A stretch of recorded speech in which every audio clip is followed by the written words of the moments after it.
We're on air. Good morning, everybody. We made it. Yeah, good morning.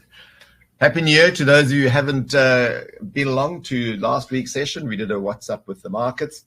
And today we're going to talk about portfolio considerations. And Dave and I are going to throw our 2 cents worth in on just some observations we've had of the markets and how the portfolios have gone. So there's the agenda, and that's what we'll take you through. Right before we get into it, as always, we have to tell you that everything we cover here today is general investment advice and not personal investment advice or direct investment advice. So let's get right into it. We're going to start with looking at recent market conditions. So it's the same chart we've had in previous sessions, where we just look at what the measurement is from that peak that occurred back in August of 2022, and that's on the US market, and then just how we've gone sideways, and then this breakout into new territory. There's the previous all-time high, and where the market currently sits. So from that breakout, or we could even have taken it from this over here, this breakout here, which was around about August, I think.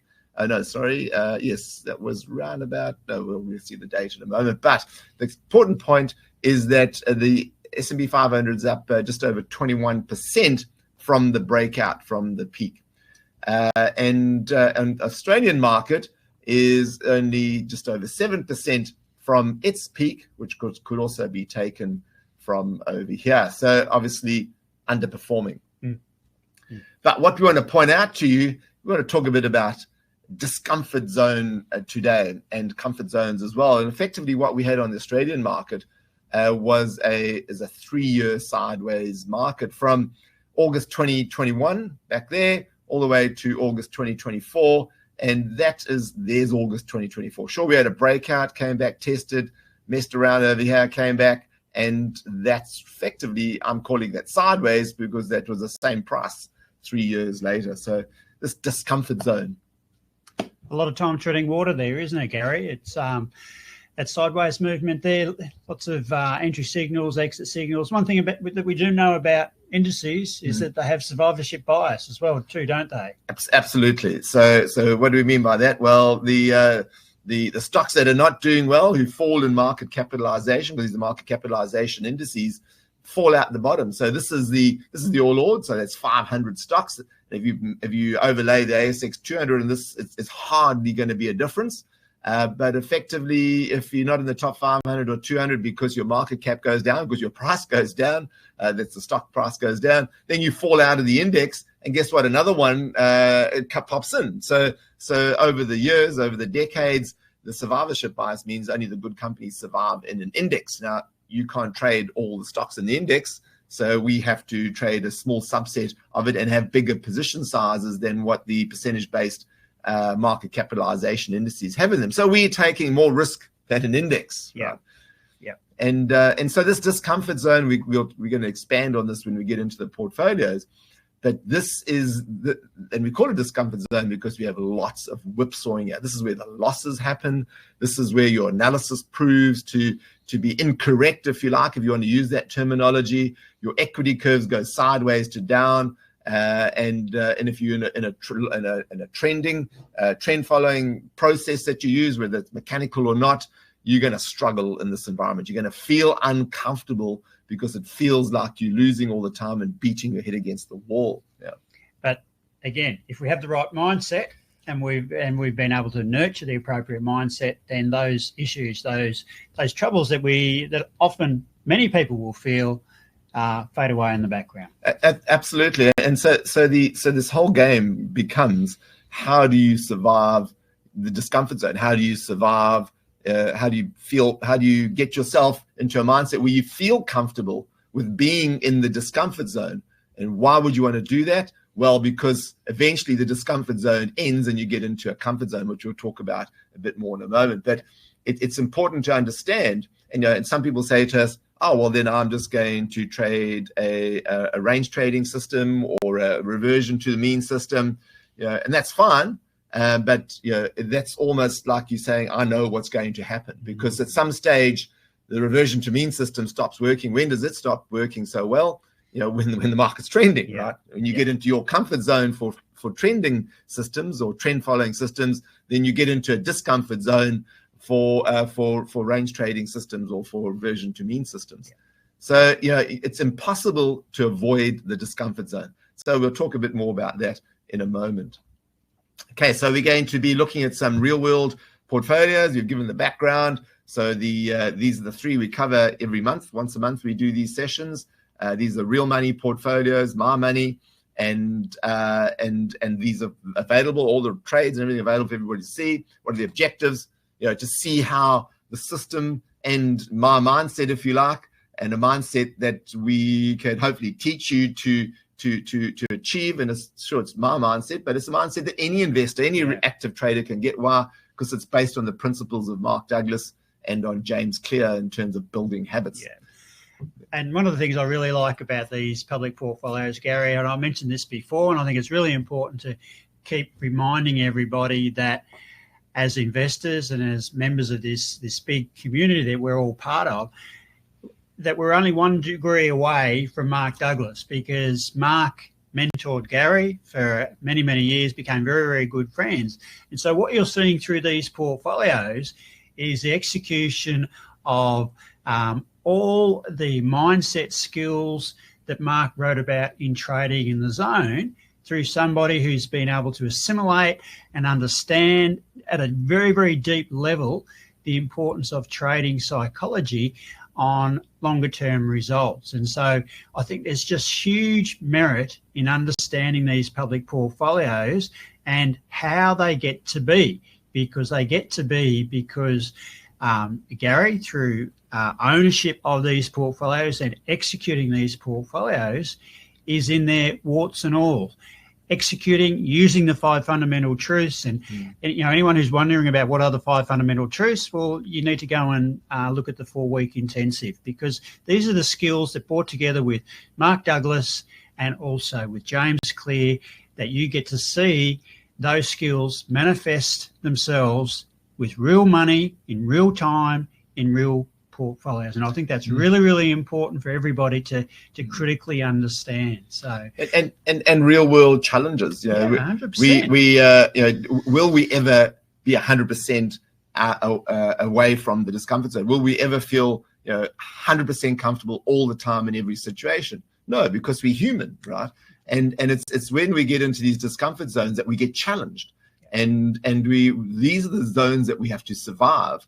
And will we think negative thoughts? Sure, we will. But so it's not about removing those emotions, removing discomfort altogether. It's about capturing it in the moment, and then having a benchmark,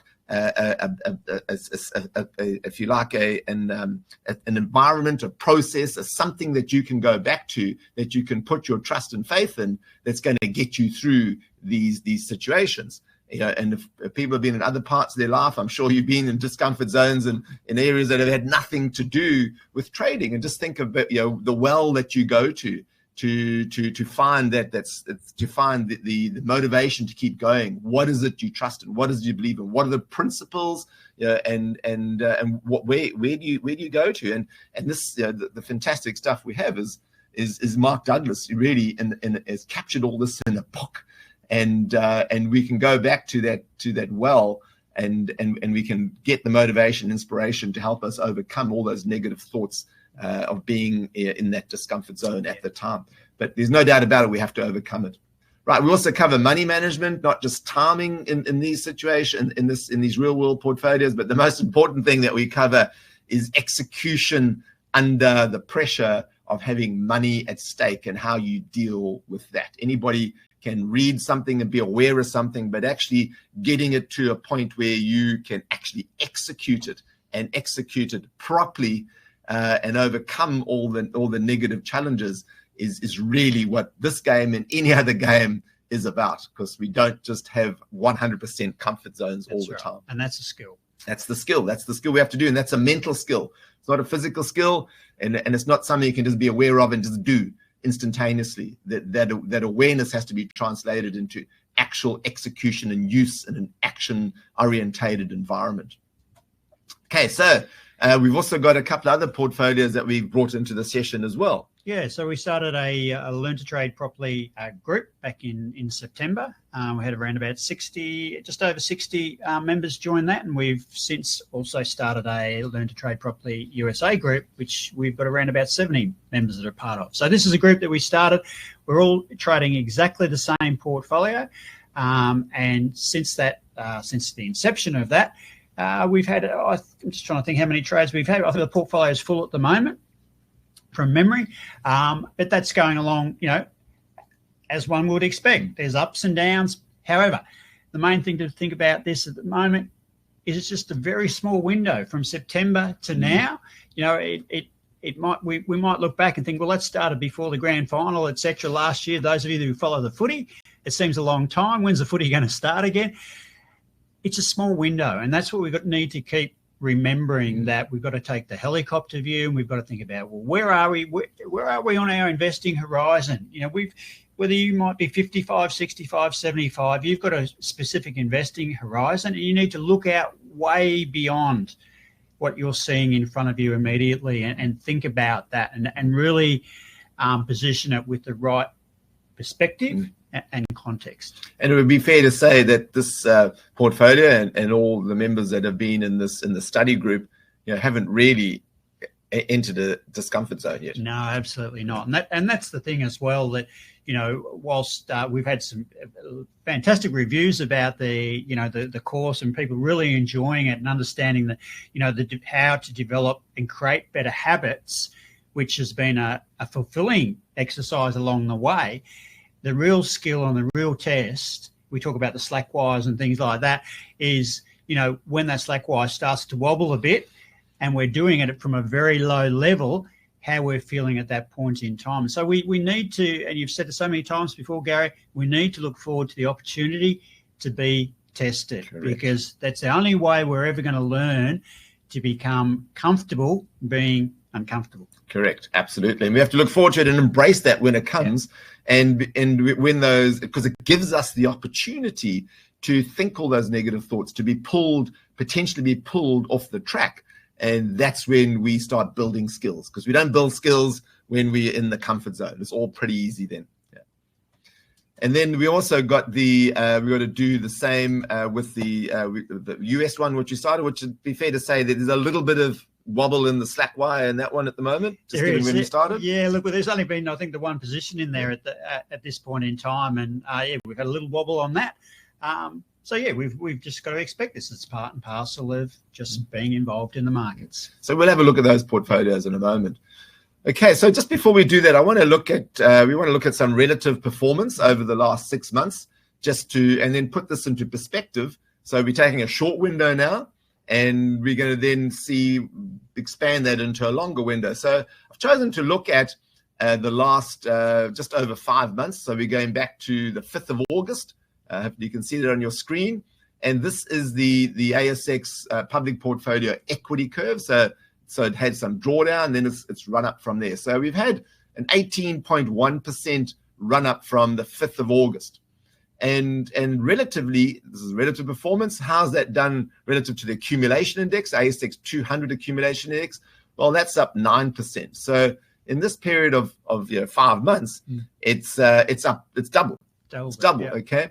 So in terms of dollars, relatively, the portfolio has put on $34,000, and the index is up, what's that, $14,000. So it's an extra $20,000 of profit there. Now, I'm sure you'll be sitting there going, oh, well, that's only a short period of time.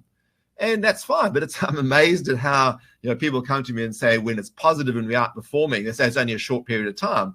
But there's another short period of time over there where there's underperformance, and you can see the portfolio is out of sync with the equity curve, but they'll zoom in on that and say, forget about that it's only a short period of time, and say, oh, look at that. Yeah. Why do they do that? Yeah. And they'll explode it out of all proportion and say, therefore, it doesn't work. It's too hard. Yeah. Why do they do that? Because human beings are automatically wired to avoid discomfort zones. They're automatically, and how do you get into that discomfort zone? When your equity curve is going down or sideways or losing, especially when it's relative to an index, and you could go, well, I could just be in an index ETF and I would have done better in that time. So I'm just trying to, if you like, challenge your thinking as to give you, if you are going to evaluate performance, then evaluate with a neutral mindset and give as much. And we know this from Kahneman and Tversky, that people don't give as much importance to winning and losing. We know that they give double the importance to losing as to what they do to winning, and they derive automatically, innately, twice as much displeasure from losing as they do pleasure from winning. So we've got to get ourselves into a neutral mindset to give ourselves a snowball's chance of being a long-term winner and profitable trader in this environment called the stock market, because it's going to create more discomfort zones and relatively more discomfort than any other environment you're going to encounter. So we have to get to these discomfort zones. Yeah, 100%. And you just talked about Kahneman there, and the fact they talk about system 1 and system 2. Correct. And effectively what that really means is that we've got a primal way of thinking which enabled us to survive many millions of years in the wilderness, that kept us safe from predators and those sorts of things in the environment. However, that type of thinking doesn't serve us well in the market. Absolutely. Because every time we see a little bit of drawdown, we experience that as T-Rex or something like that is chasing us back to the cave or whatever it may be, and we never poke our head out again. So we take ourselves out of the flow, which is a term that you often use, Gary. Yep. And the reason for that is that when we go through those losses, we're feeling them twice as much. We're twice as frightened because of the experience. And this is where we need to use system 2, which is our more rational, objective thought processes to really put some context and perspective around what we're trying to achieve here, and the fact that we're using a system that has an edge to keep us safer in our environment, which a lot of people don't actually understand as much as they should. Correct. And we have quite an objective way of being able to measure how our members react to this, because we have members stopping their subscriptions and then resubscribing all the time. We've got a subscription-based business, so there's going to be churn. And we have, thank you very much for those customers that are listening. I'll just see some of the names on here. I've been customers for 15, 20, even 25 years. And I could even mention the names of those. I think Vernon, you're certainly one. And I think there's others on here. Sorry, I haven't updated it. There's a whole bunch of you on here, but I could look through there and just name them.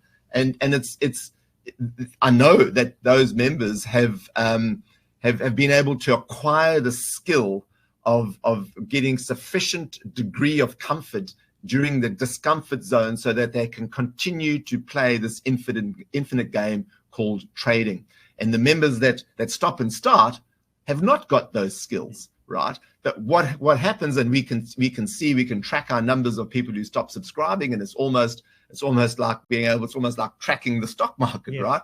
Is that during this period of time here on the top left, members weren't subscribing, but then the pain becomes too much, and really that is just a little bit, and obviously the discomfort zone going on for 3 years, and then the number of members that have unsubscribed during this period of time have missed out on this outperformance by double of the market. And we'll have a look at the US market, and it's even more pronounced there, right? Yeah. So we'll have a look at that. And I've just got one more slide, one more relative performance here, which is just the ASX 200 itself without dividends, and that's running at 7.28% versus 18.1 on the portfolio, because the portfolio doesn't get all the dividends that the accumulation index gets.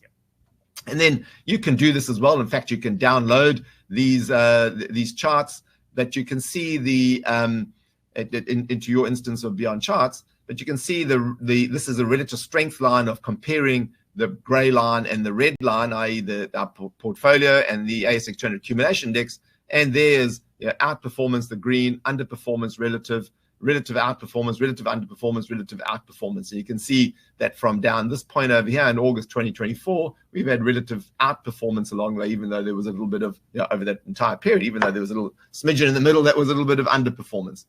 There's another way of before we get on, Karen, let's just talk about this discomfort zone again, because the period we're looking at from August 2024 is bang on this period, this mark over here, where the index broke out, came back, tested that resistance zone, and then this point over here where it's run up. So now the market is up. There it is, the 7.9% as the All Ords is, because this is a cash index, not an accumulation index. But in that same period of time, the public portfolio has put on 18%, and that is a comfort zone. So the people who couldn't sustain the discomfort zone have missed out on the comfort zone. But guess what? They are still sitting, they're not engaged in the market. They're not playing the infinite game. They don't know they've missed out on a comfort zone. They haven't had a little bit of comfort to overcome the discomfort. So they're still sitting in drawdown and discomfort, thinking back of their uncomfortable time they had during that period of time. So when you stop in the middle of a discomfort zone, you stay in that discomfort zone forever, and you have a biased view of what the market is. You have a biased view of your ability to be able to execute in the market, and you have a biased view of what the edge was you were using in that market, because you've taken the short-term pain, emotional pain and discomfort has been too much relative to the mental skills and wherewithal that you have to be able to bear it during that time.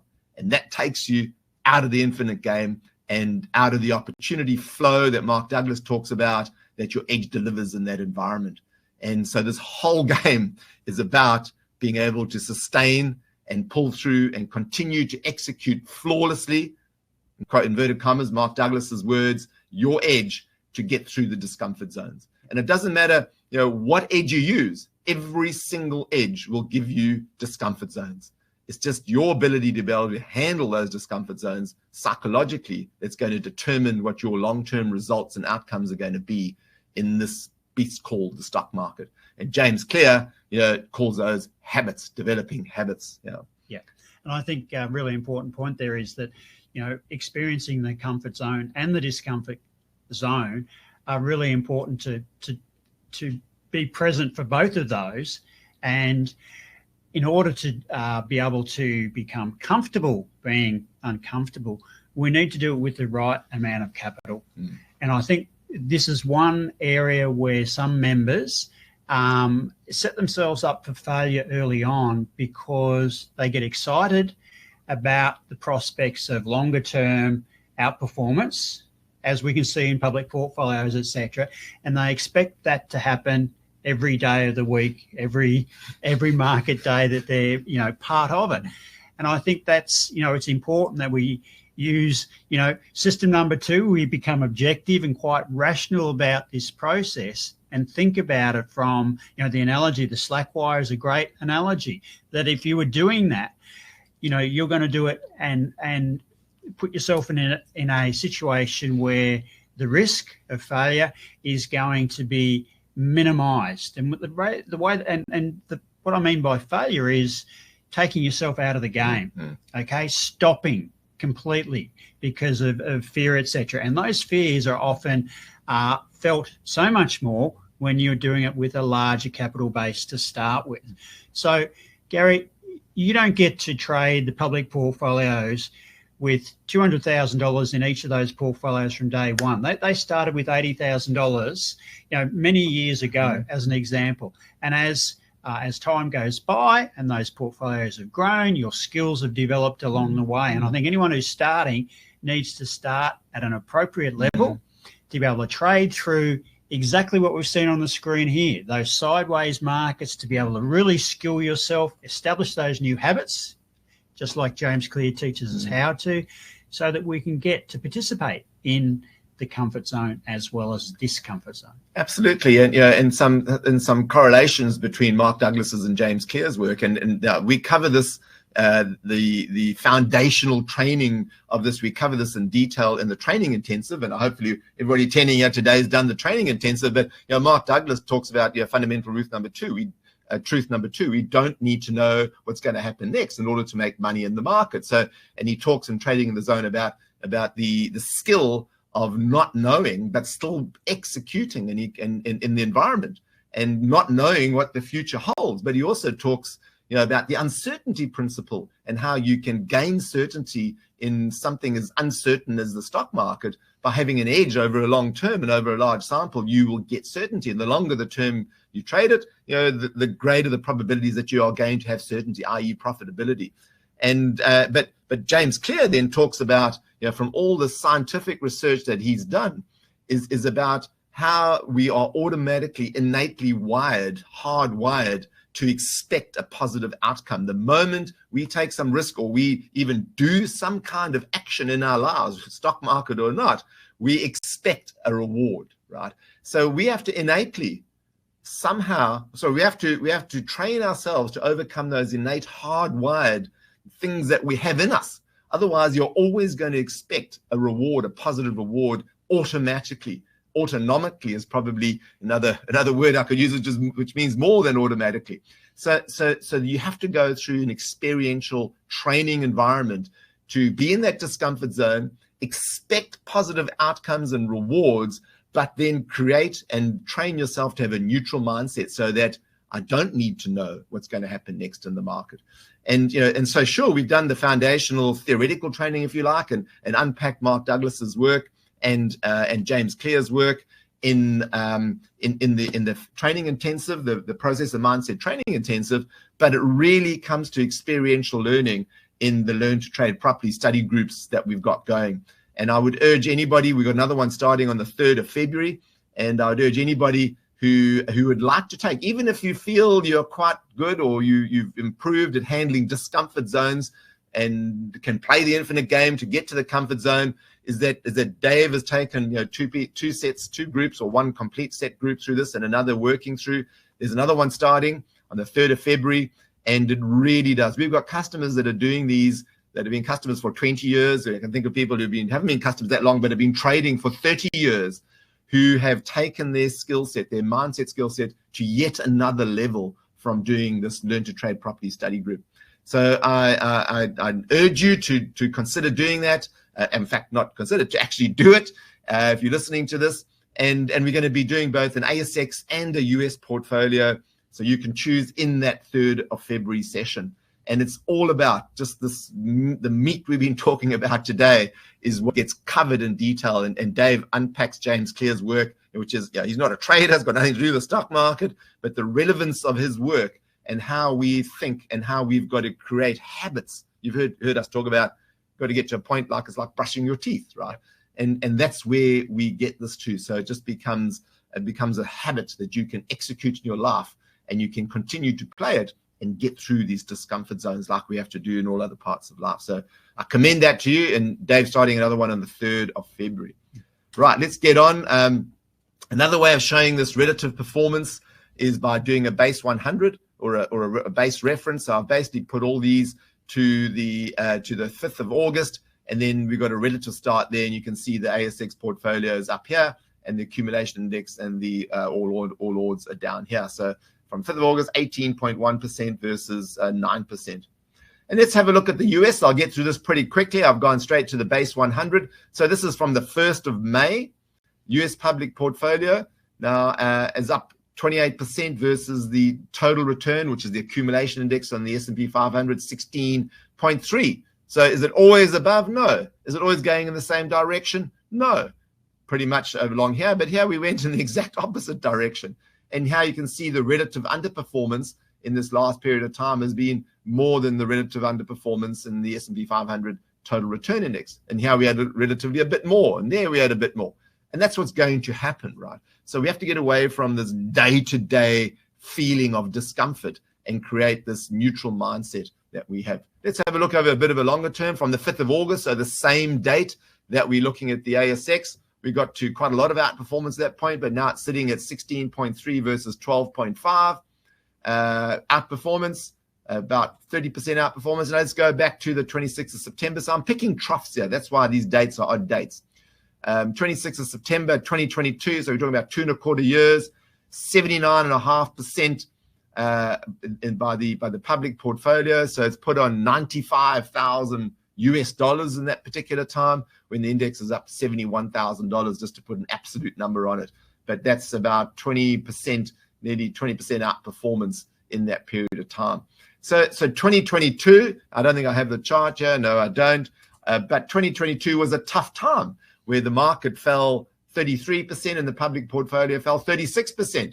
Big discomfort zone.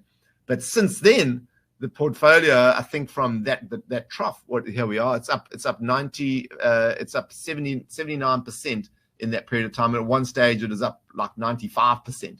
So nearly doubled after the discomfort zone. We've had a lovely 2.25 year comfort zone. And that's what's going to happen. You're going to go from discomfort zone to comfort zone. It's going to continue infinitely. We have to get through the discomfort zones. Yeah.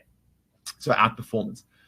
A quote which I've shown before in these sessions from Daniel Coyle in the Talent Code: struggle is not an option.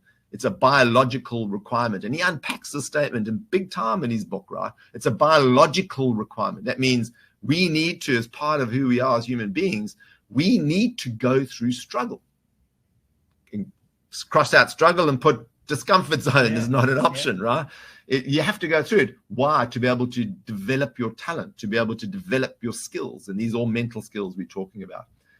And Ned Brockman, I've put his up. He's got a book called Showing Up, Infinite Game. Probably replace that title with, you got to get comfortable with being uncomfortable.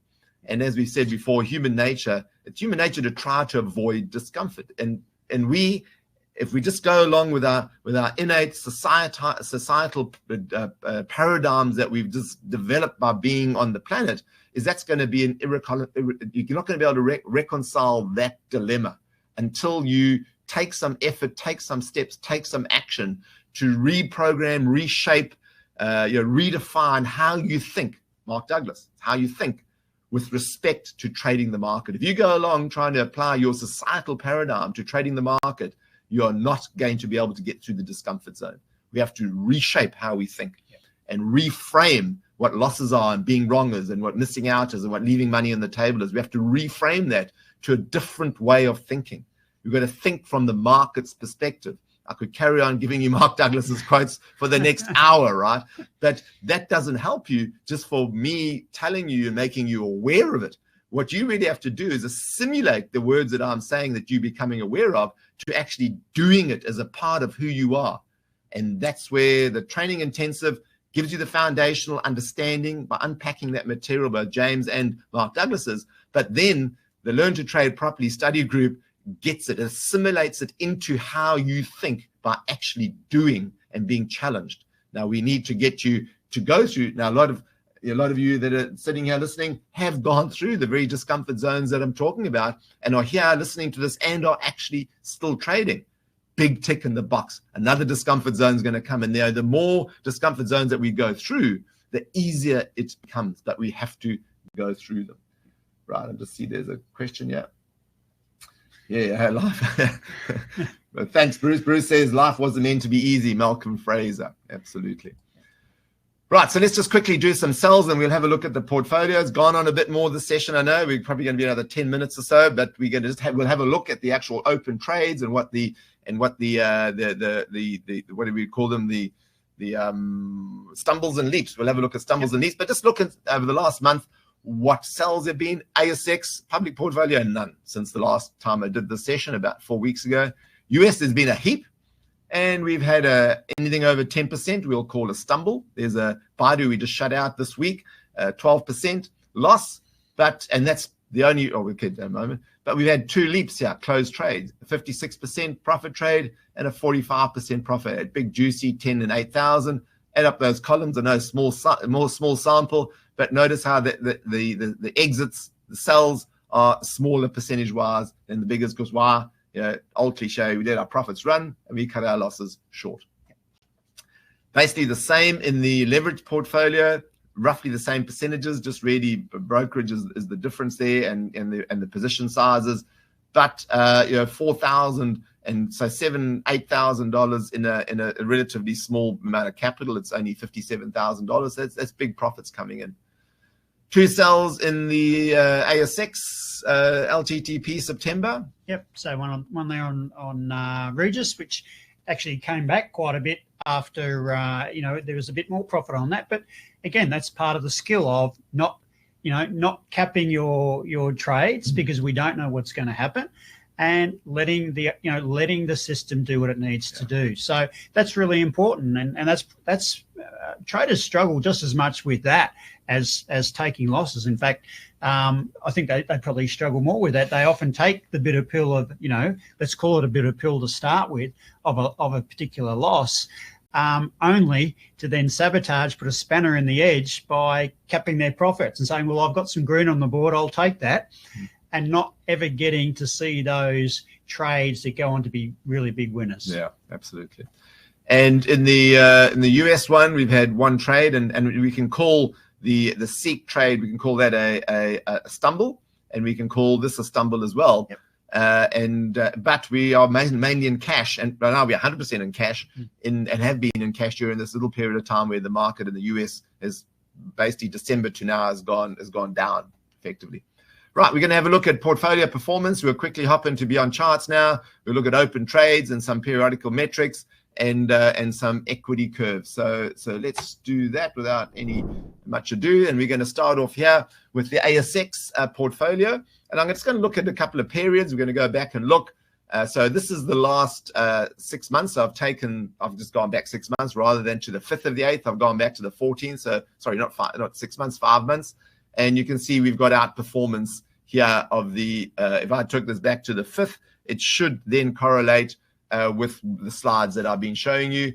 And there we've got nearly double outperformance. It's probably got an extra day in there, but double outperformance of the index. And let's just go back to, let's go back 1 year and just see how these relate. And now you will see that it's, we underperformed by what, 2.5 percentage points, or no 2.9% points, the accumulation index. Now we know that's going to happen because that was part of the discomfort zone period prior to August, and we underperformed over there. Now I'm just going to jump back to what are we going to go back to? 2021 here. We'll just do a couple more. Okay. Whoops, wrong. I should just move the mic out the way a bit. That'll do. And you'll see underperformance over that period of time because we were in discomfort zone during that period of time. And I'll just look at one more over here. We'll go 2019, and you'll see we've outperformed over that period of time. So what's that? Nearly 4 compounded percentage points over the last 6 years. So now we've got discomfort and comfort zones in both of that, so a bit more of a bigger sample rather than just one discomfort zone, and that's going back to inception. So it's nearly 3 compounded percentage points of outperformance. Okay, let's go to the US. And US, we have got, we'll go back to, we'll go here and look at the 14th to the 8th, the last 5 months. We've got outperformance there, and we'll just go back to January. So the last year, we've got outperformance there. We'll go back to we'll go another year, 2023, and we've got outperformance there over the last 2 years with the public portfolio. So this is all obviously comfort zone, and I know our customers and our members that have been trading in the US have all felt this.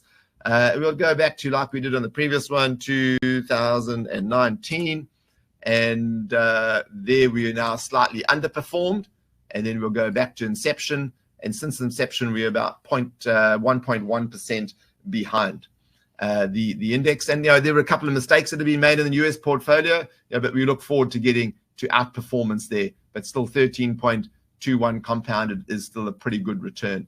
Right, let's go and have a look at the leverage portfolio over the last 5 months. 48% versus 7%, so there's 41% outperformance there.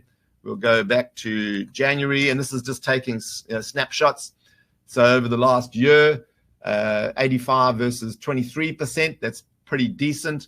And we'll go to add another year onto that. So make it 2 years. Over the last 2 years, nearly 4 times outperformance. So obviously comfort zone in the US, right? Then we'll go back to 2019. And that includes a big discomfort zone, but still outperformance there. And then we'll go back to inception, and we've got underperformance because of the big uncomfort zone over there. But a large part, as I've said before, of the leverage portfolio has been like research with real money. That's why I started with a real small amount, and we've been slowly honing in on how to trade SPA3 investor with leverage and getting better and better at it. So let's just quickly have a look at some open trades on the US market. These are the open trades in the leverage portfolio.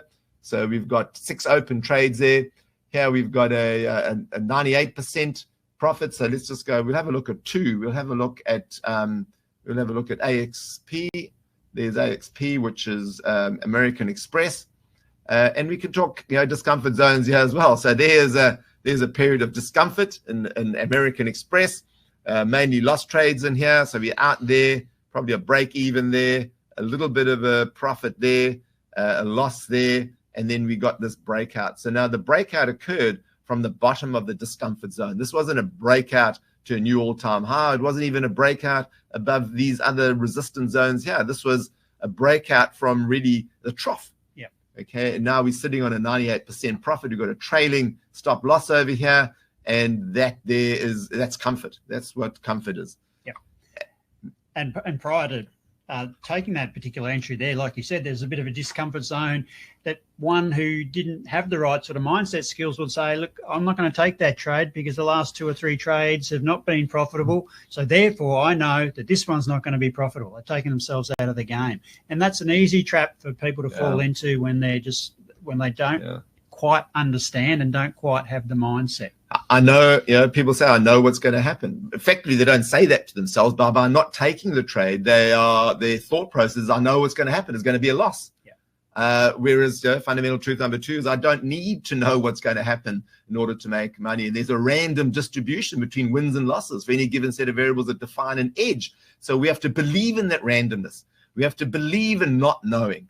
And that means we have to cut off this expectation of a reward into the future that James Clear tells us we are hardwired to expect, right? So you have to expect nothing. All you have to do is expect that something will happen randomly, but over a large sample, the edge is going to play out in my favor. It's these are words that I know people who are in a discomfort zone will probably discount. Why? Because their current belief system is doing their bidding for them, and their belief system will defend itself. Not my words, Mark Douglas's words, James Clear's words, in terms of, changing dysfunctional habits into functional habits, just changing, as Mark Douglas called it, dysfunctional thinking, dysfunctional self-sabotage into functional way of trading properly. And these things all happen automatically, subconsciously. But your belief system now, while we are saying this to you, will disbelieve that because it's going to defend its current state. And what we have to do is get you into enough, if you like, theory foundational training, which is the training intensive, for you to have a snowball's chance of believing that there's another way around about this. And that means that you have to mess with who you are. You have to change your beliefs because you're allowing your societal beliefs, your time-grown life experiences to affect your beliefs with respect to the market. And you have to change those. You can't let those other beliefs from other environments dictate as to how you act, but also what you believe with respect to the market. You have to change those. And Mark Douglas spends an inordinate amount of time in Trading in the Zone discussing about how you work with your beliefs and how you can change them. And then you can go to James Clear, and he does exactly the same things. In fact, you can interchange the word belief with habits, can't you, Dave? Absolutely, 100%, 100%. And just one of the things that we've got time here, Gary, just on this, that before we came on air, we were talking about with the market going sideways and sometimes stocks going sideways, that that represents discomfort, and yet every little green arrow on the charts that we get to see, it is very much like a game of snakes and ladders. And when we get a green arrow, we don't know whether that's going to manifest itself into a ladder or a snake. And when we go through that discomfort, what people tend to think is that green arrow that comes up, oh no, that's going to be another snake. That's a little bit like the boy who, was afraid of the dogs, all dogs bite, that type of concept. But somebody who's skilled, who's been able to establish new habits and new beliefs, will understand that that's an opportunity. Yes, potentially it could be a snake, or potentially it could be a ladder. Now, when we're talking about a system and mechanized process that has an edge, and we're thinking about this concept of snakes and ladders, the only way that the edge works over a big sample size is for every ladder over this sample size to be larger than, on average, every snake. Okay. Now we know that if the ladders that we're going to climb up are 2.5 times larger than what the snakes are, then ultimately we're going to end up profitable, providing we've got a sufficient strike rate. So providing we come across enough ladders. Now, if we're uncomfortable and we take ourselves out of the game, what are our chances of climbing up or finding that next ladder? Absolutely. And so if you think of with respect to an edge, so let's look at some numbers and stats here. So I've just, because we're on it, we've got American Express here, and on the right-hand side, you'll see, and it's just calculating some annualized returns over here. So doing some calculation over the period of, I think it's 25 years. I think I have my chart set at. Okay, so 29 trades. So now you've had 29 throws of the dice. Okay.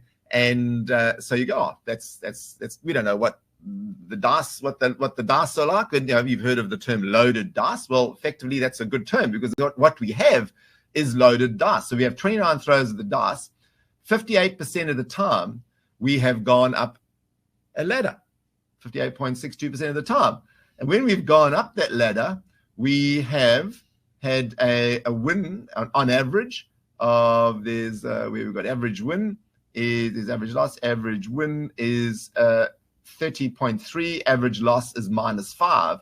So where we've got the payoff ratio here. Where's the payoff ratio?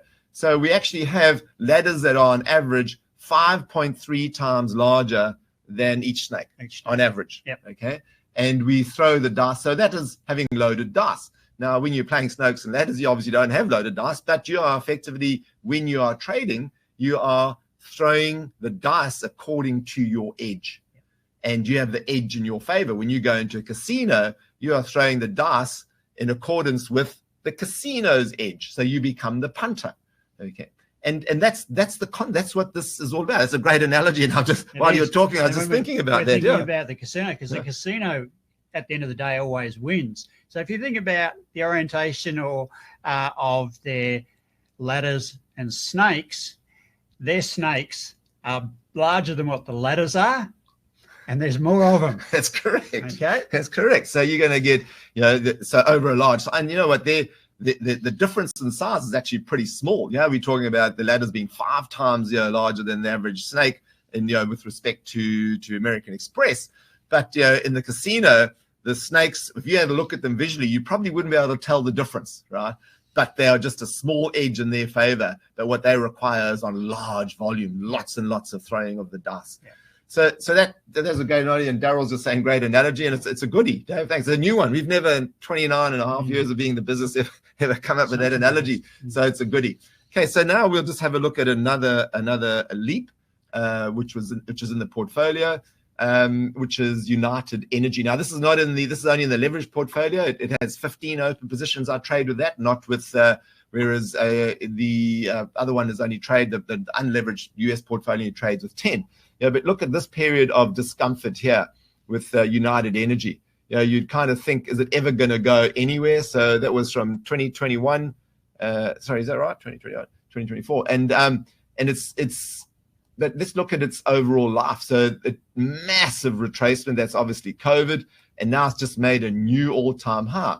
But where did this start from? It started from smack in the middle of the discomfort zone over here. And that is now a more than 100% profit trade. Shallow retracement. I've got a Fibonacci on. This is my analysis, which you can actually download. I've uploaded this. You can download this into your market, into your instance of Beyond Charts, and you'll see all of this analysis. But what's the edge here? 49 throws of the dice, win rate 52%, payoff ratio of 4.8. Each ladder is about 4.8 times larger than each snake. Yeah. But the thing is, if you'd had, as Dave said, the small profit trade there, it didn't do too badly during this discomfort zone. That's kept you out of the bit of the whipsawing over here. That would have been probably about a little bit of a profit trade. lost, probably a little bit of a profit trade. So you would have done it right, not big, but we were in the game, we were playing the game, we were in the middle of a discomfort zone when this happened, and bang, we get comfort out of it, we get pleasure out of it. But you also got to react, no euphoria, because you got to be sure, you can feel a little bit of pleasure, you're human, you'll do that, but don't let that pleasure get you to change your process. Don't go and double up and change the money management, whatever. You just let it play out like it's going to play out. Okay, a little bit more. So the open trades, we won't go into as much detail. We'll just go to the open trades in the US portfolio. Only 3 open trades there at the moment. And we've got one with American Express, 98% profit trade. So there's a, and we had a look at the stumbles earlier, but there's a leap. And we'll quickly look at the ASX, and then we'll finish up the session and take any questions about what we've spoken about so far. So open trades on the ASX. Wow, we probably just got some live data that's come through. Just looking at the time, that's probably a snapshot. But these are the open trades we have at the moment. A leap there is we've got JB Hi-Fi is above a 50% profit trade, and we've got Qantas. Is 10, but we had another one. What's that? Aristocrat, about 37% profit trade. So probably a couple of leaps there at the moment.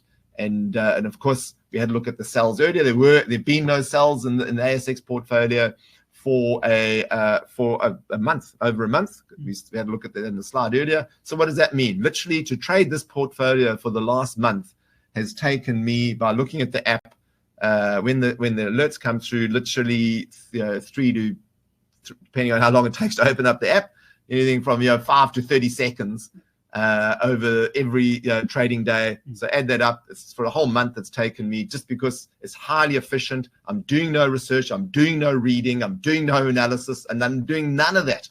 Right? It's highly efficient. Why? Because I've got my mindset tuned in to trading with a process like this. So it's literally taken me 5 minutes over the last month of just maximum of just being vigilant and being like brushing my teeth, just looking to see if there's any activity that I need to do. Right. Any questions? We can finish up over there. Commend the 3rd of February, the next Learn to Trade Properly study group a cohort that starts, and we're doing US and Australia. Please avail yourself of that. It doesn't cost you as a member any money to do that. It's just part of what we do. And I should probably spend some time. Last year, Dave and I, we did this. That started in September. We spent quite some time planning about how we would be able to come up with an experiential, learning process, learning environment where people can actually simulate into their minds, how they can transition to learning to trade properly. That's not my term. That's a Mark Douglas term, trading properly, and his definition of it.